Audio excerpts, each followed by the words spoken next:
ஆண்டவருடைய ஆவி என்மேல் உள்ளது, ஏனெனில் அவர் எனக்கு அருள் பொழிவு செய்துள்ளார். ஏழைகளுக்கு எடுத்து வாசி.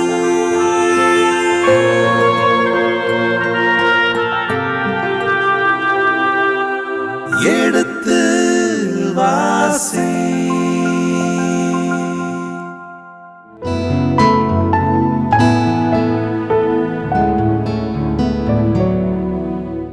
சென்ற நிகழ்வினுடைய தொடர்ச்சியை நாம் பார்க்கின்றோம். இந்த விளக்கங்களை நமக்கு கொடுக்க இருக்கின்றவர் அருட்தந்தை ரேமண்ட் ஜோசப் அவர்களை வரவேற்போம். வணக்கம் தந்தையே. வணக்கம்.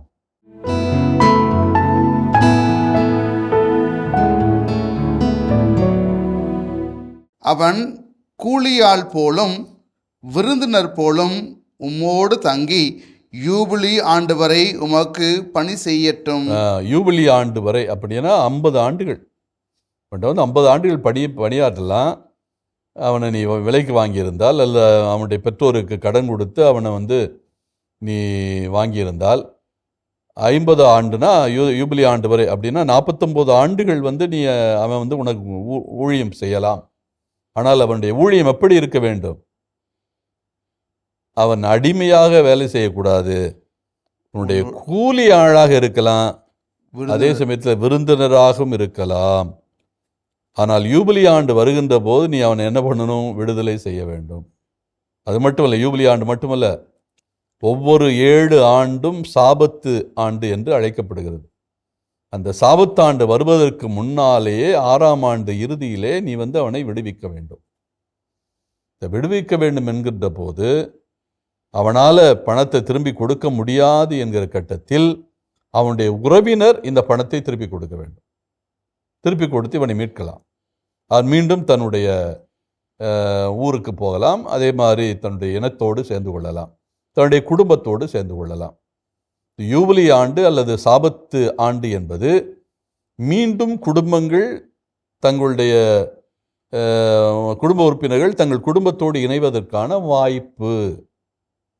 இவர்கள் காலகாலமாக அடிமைகளாக இருக்கக்கூடாது என்பதற்காக கொண்டு வரப்பட்ட சட்டம் யூபிலி ஆண்டு சட்டமும் அதே போல சாபத்தாண்டு சட்டமும். அப்படி உன் உறவினரால் கூட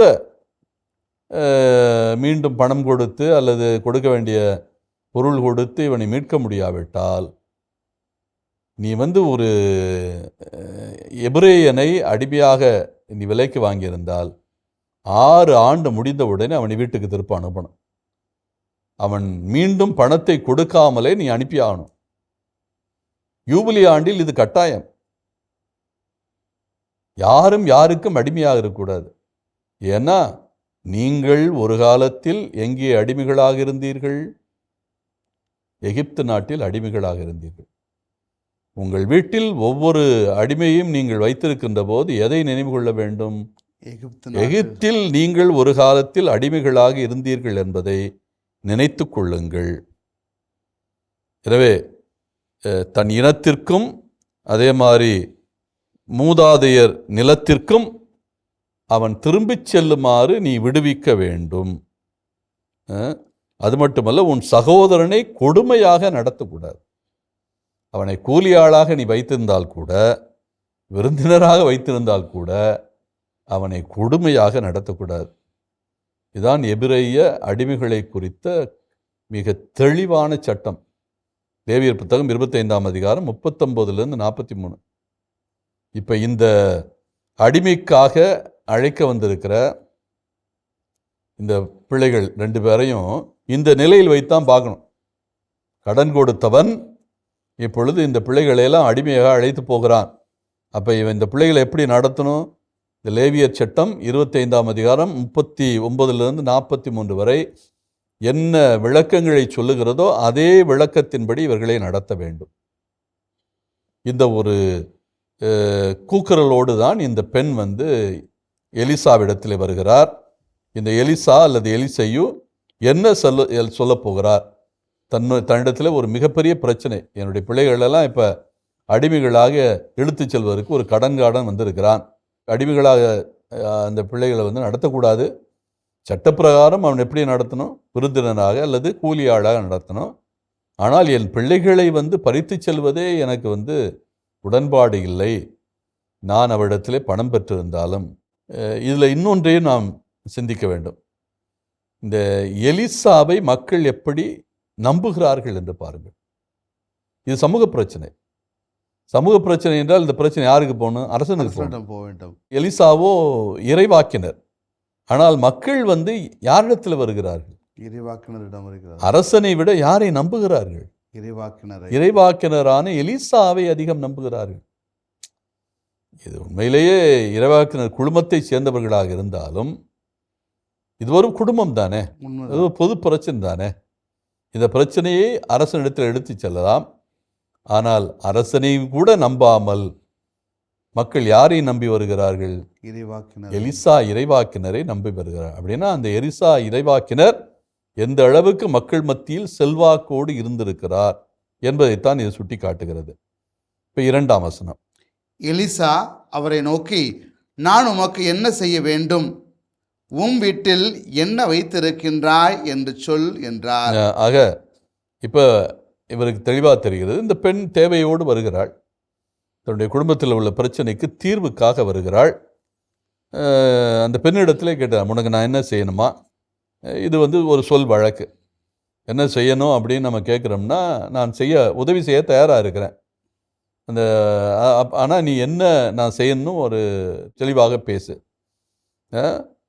உன் வீட்டில் நீ என்ன வைத்திருக்கிறாய்? ஏதாவது பொருள் வைத்திருக்கிறாயா அல்லது வேறு பணம் வைத்திருக்கிறாயா என்கிறது போல ஒரு விளக்கம் கேட்கிறார். அந்த பெண் என்ன சொல்கிறாள்? தன்னிடத்தில் என்ன இருக்குது, அதாவது உனக்கு ஏதாவது ஆதாரம் இருக்கா, வாழ்வாதாரம் இருக்கா, உன்னிடத்தில் உனக்கு தற்காப்புக்காக நீ எதுவும் சேர்த்து வைத்திருக்கிறாயா, அத்தோடு சேர்த்து நானும் ஏதாவது உனக்கு உதவி செய்யலாம் என்கிற ஒரு கணிப்போடு கேட்டிருக்கலாம். அந்த அடிப்படையில் தான் நீ என்ன வைத்திருக்கிறாய் உனக்கு என்று கேட்கிறார். அதற்கு அவர், உம் அடியாளாகிய என்னிடம் களையத்தில் சிறிது எண்ணெய் மட்டுமே இருக்கிறது, வேறு ஒன்றும் வீட்டில் இல்லை என்றார். ஆக தன்னுடைய மனதில் வெள்ளாந்தித்தனமாக பேசுகிறாள். அந்த கைம்பெண்ணிடத்தில் தற்சமயம் உள்ளது என்ன? களையத்தில் சிறிது எண்ணெய், வேறு எதுவும் இல்லை. உணவுப் பொருட்கள் இல்லை, எந்த உணவுப் பொருட்களும் இல்லை. களையத்தில் எண்ணெய் மட்டும் இருக்கிறது, காய்கறிகள் எதுவுமே இல்லை.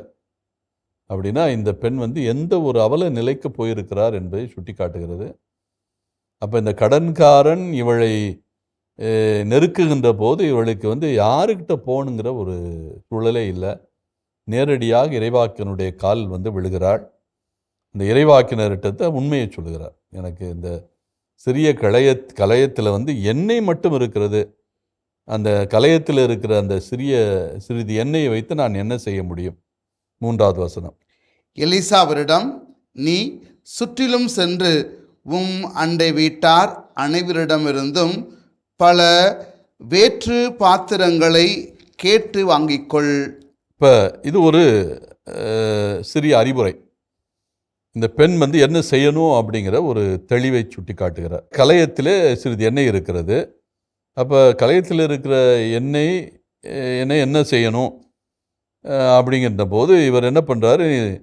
உனக்கு அருகில் இருக்கிற வீட்டில் இருக்கிற அத்தனை பேரிடமிருந்தும் வெற்று பாத்திரங்களை வாங்கி கொண்டு வா என்கிற ஒரு வேண்டுகோளை செய்கிறார். அதாவது வல்ல செயல்கள் என்பது தானாகவே வந்துவிடாது. அதற்கு இந்த வல்ல செயல்களை நாடி இருக்கிறவர்களுடைய ஈடுபாடும் வேண்டும். இறைவன் தானாக எல்லாத்தையும் கொட்டி கொடுக்க மாட்டார். யாருக்கு என்ன அருள் வேண்டுமோ அந்த அருளை விரும்புகிறவர்கள், வேண்டுகிறவர்கள், அவர்களுடைய ஒத்துழைப்பும் தேவை. இந்த எலிசா இறைவாக்கினருடைய செயலை அப்படி தான் நம்ம பார்க்கணும்.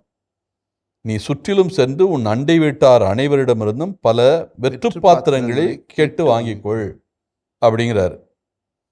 எதுக்கு? 4வது வசனம். நீ உன் புதல்வருடன் வீட்டினுள் சென்று கதவை மூடிக்கொள். பாத்திரங்கள்லாம் வாங்கிட்டு வந்த பிறகு வெற்று பாத்திரங்களை வாங்கிட்டு வந்த பிறகு உன் வீட்டுக்குள்ளே போய் கதவு முடிக்கணும். பாத்திரங்களில் அந்த எண்ணெயை ஊற்று. இருக்கிற அந்த கலயத்தில் இருக்கிற சிறிது எண்ணெயை ஒவ்வொரு பாத்திரத்திலையும் ஊற்று. நிறைந்தவற்றை ஒரு பக்கத்தில் எடுத்து வை என்றார். ஒவ்வொரு முறையும் அந்த பாத்திரம் நிரம்பும். காலியாக இருக்கிற ஒவ்வொரு பாத்திரத்திலையும் ஊற்றுகின்ற போது அந்தந்த பாத்திரங்கள் நிரம்பும். அந்த நிரம்பிய பாத்திரங்களை எல்லாம் தனியாக எடுத்து வை அப்படிங்கிறாரு. அவ்வாறே அவரும் தம் புதல்வருடன் வீட்டிற்குள் சென்று கதவை மூடிக்கொண்டார். இறைவாக்கினை என்ன சொன்னாரோ அதன்படியே இந்த பெண்ணும் செவிமடுக்கிறார். வெற்று பாத்திரங்கள்லாம் வாங்கி கொண்டு வந்து விட்டார். இப்பொழுது அவரும் அவருடைய பிள்ளைகளும் கதவை மூடிக்கொண்டு உள்ளே செல்கிறார்கள். அவர்கள் எடுத்து தந்த கிண்ணங்களில் அவர் எண்ணெயை ஊற்றினார். எல்லா பாத்திரங்களும் நிறைந்த பின் அவர் தம் மகன் ஒருவரை நோக்கி, இன்னும் ஒரு பாத்திரம் கொண்டு வா என்றார். அதற்கு அவன், வேறு பாத்திரம் இல்லை என்றான். அண்டை வீட்டார் அத்தனை பேருடைய பாத்திரங்களும் இப்போ இவங்க வீட்டில் இருக்கு. வேறு பாத்திரங்களுக்கு வாய்ப்பே இல்லை. எனவே எப்போ வேறு பாத்திரங்கள் இல்லை என்கிற நிலை வந்தபோது என்ன நிகழ்கிறது? அத்தோடு எண்ணெய் வருவதும் நின்றுவிட்டது. இப்போ இந்த பெண் என்ன செய்ய வேண்டும்? 7ஆம் வசனம். கடவுளின் அடியவரிடம் அவர் வந்து அதை அறிவித்தார்.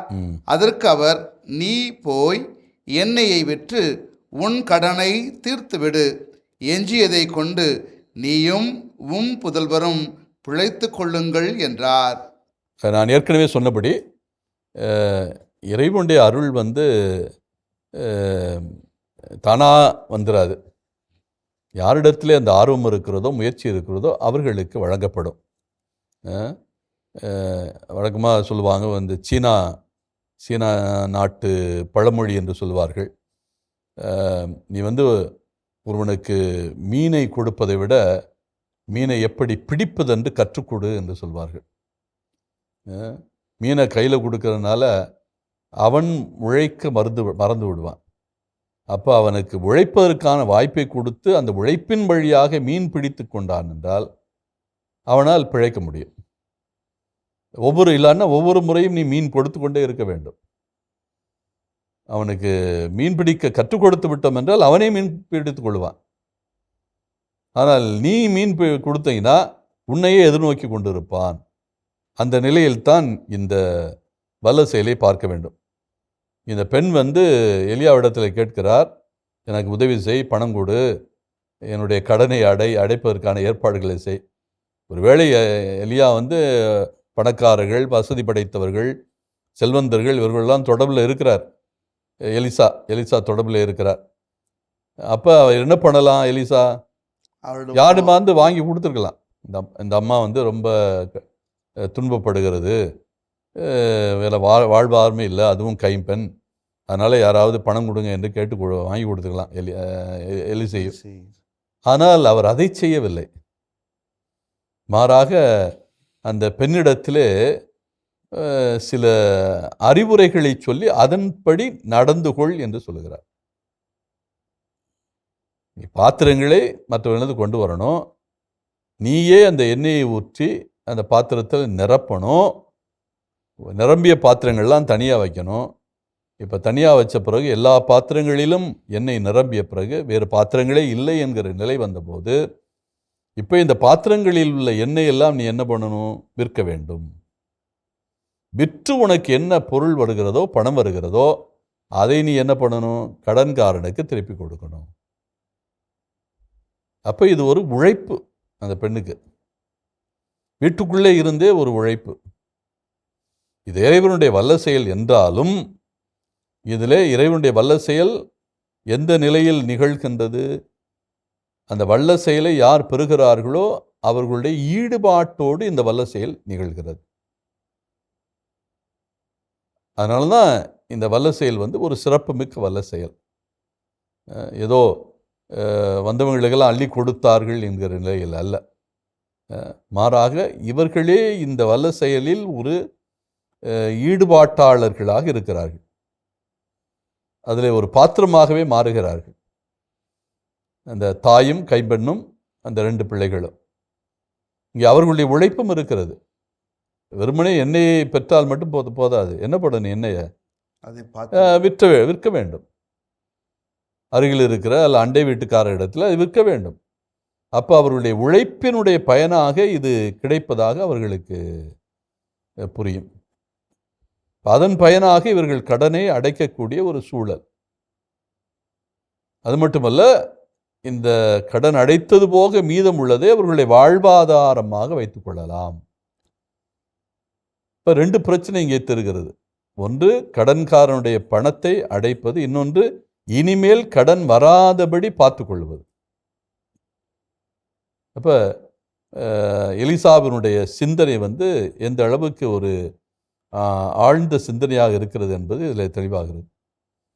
ஒரு பெண்ணை எப்போதும் பிச்சைக்காரியாகவே வச்சிருக்கணும் அப்படிங்கிற எண்ணம் அல்ல, மாறாக தான் செய்கின்ற ஒரு வல்ல செயலின் வழியாக அந்த பெண் தன்னுடைய காலிலே தான் ஊன்றி நடக்கக்கூடிய சூழலை, அந்த குடும்பம் தன் காலில் நிற்கக்கூடிய சூழலை உருவாக்குகிறார் இந்த எலிசை.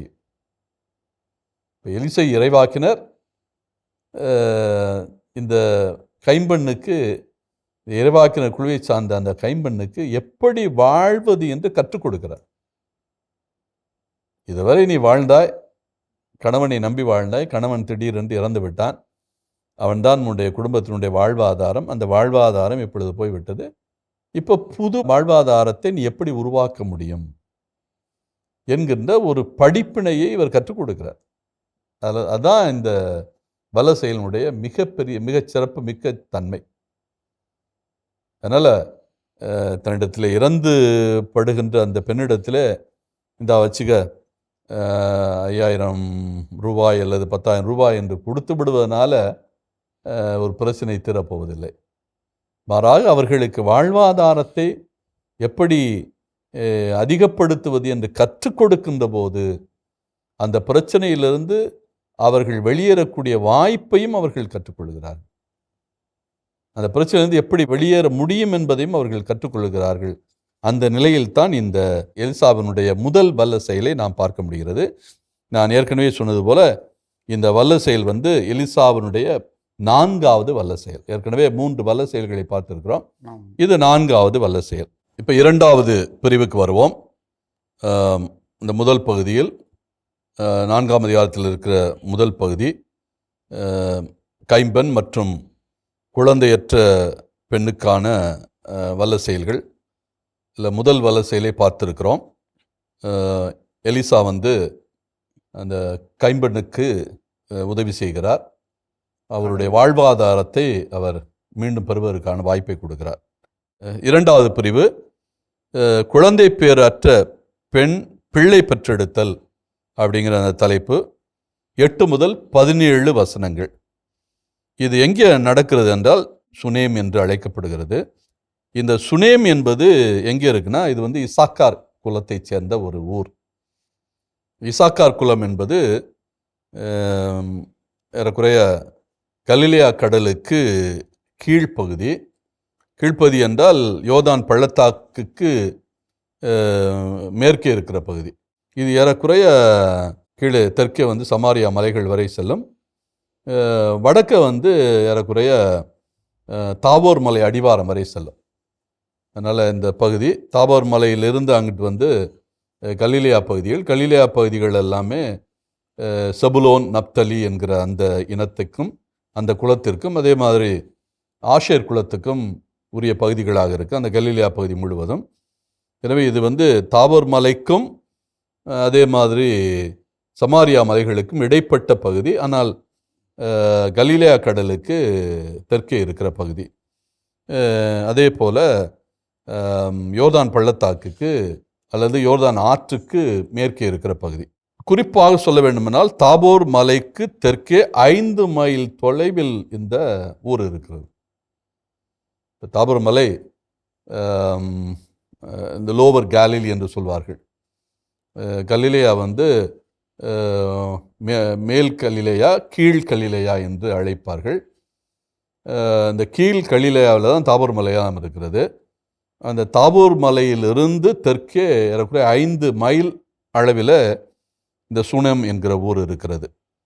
இந்த சூனாம் என்கிற ஊர் வந்து யோசுவா புத்தகத்தில் 19ஆம் அதிகாரம் 18ஆம் வசனத்தில் நாடு பிரிக்கின்ற போது, ஒவ்வொரு இனத்திற்கும் நாட்டை பிரித்து கொடுக்கின்ற போது இந்த ஊர் பட்டியலில் இருக்கிறது. இசாக்கார் குலத்தைச் சேர்ந்த இந்த ஊர்.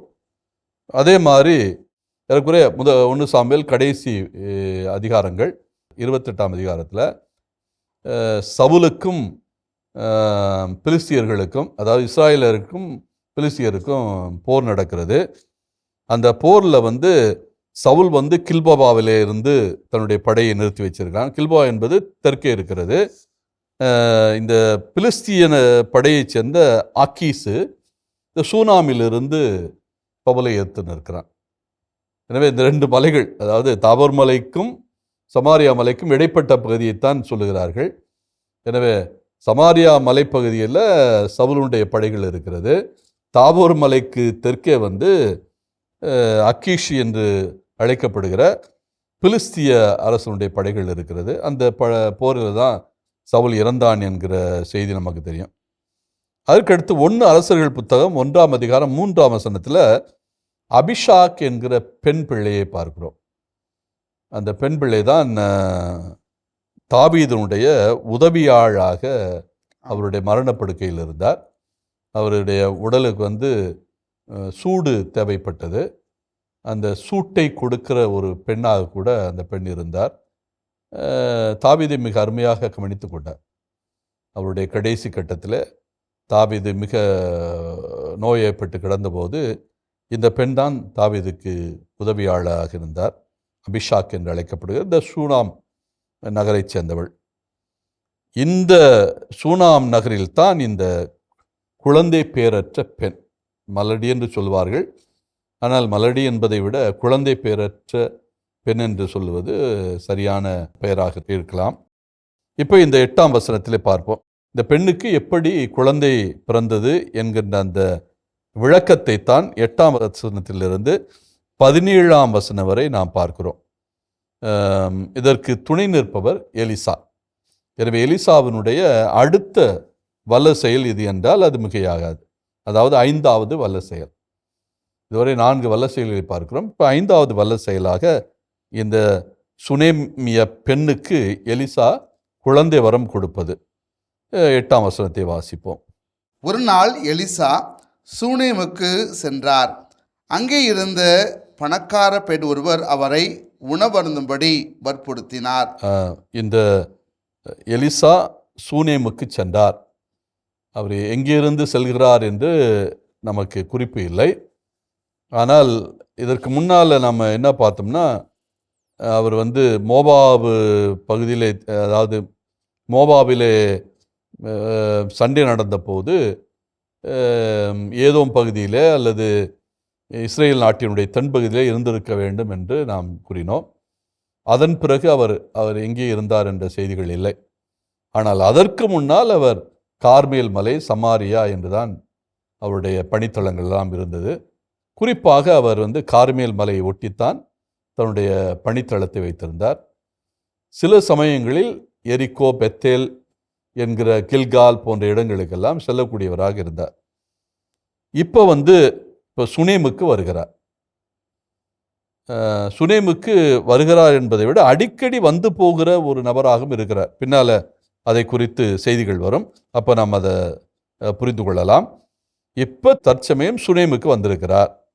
நான் ஏற்கனவே சுட்டி காட்டிய கார்மேல் மலையிலிருந்து சுனேம் வந்து அதிகம் தூரம் இல்லை, 25 மைல்கள் தூரம், அவ்வளோதான்.